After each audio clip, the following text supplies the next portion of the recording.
This next poem is called Black Hole. It's part of a new project that I'm currently working on right now in response to the idea of the Rorschach. I'm really interested in the Rorschach as a black symbol of noise that allows us to project whatever anxieties, fears, or feelings we may be processing inside of ourselves.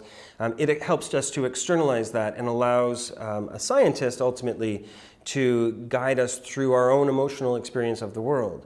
What I find particularly striking at this point in history is how we rely on social media technologies that that read our own experience of the noise of our cultures and present it back to us in a kind of echo chamber, a silo that gets increasingly narrow and creates all kinds of political problems that we're wrestling with in this day and age. So the Rorschach project that I'm working on is thinking about this, the history of this psychological movement, but also thinking about how the contemporary experience of politics is this terrible noise that reflects the worst of us back at ourselves. Black hole. From nothing, a bird watches a man walk into a room. From nothing, a woman is telling a story. There is a murder. She stops speaking. He sits down. A woman walks into the room. A bird flies into the room. The bird is black. The man is black. The woman sits down. The crow is telling a story. It walks into the center of the circle. Everybody stops talking. The wings of the woman fold behind her back. She is wearing jeans with holes that resemble black holes or night.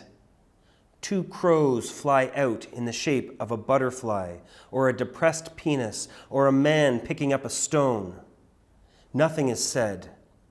The man throws the stone and it kills him.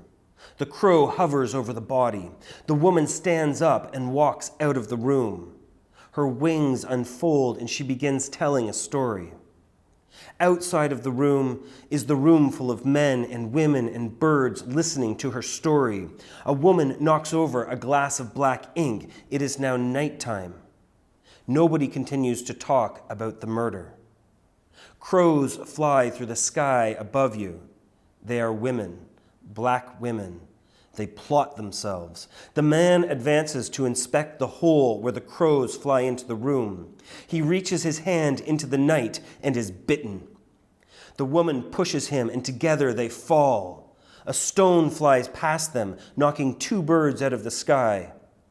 As they fall, their feathers peel from their wings. The feathers are black. You can only imagine how they float in the open space of night beside the black hole from which they came, falling onto the stone face of silence.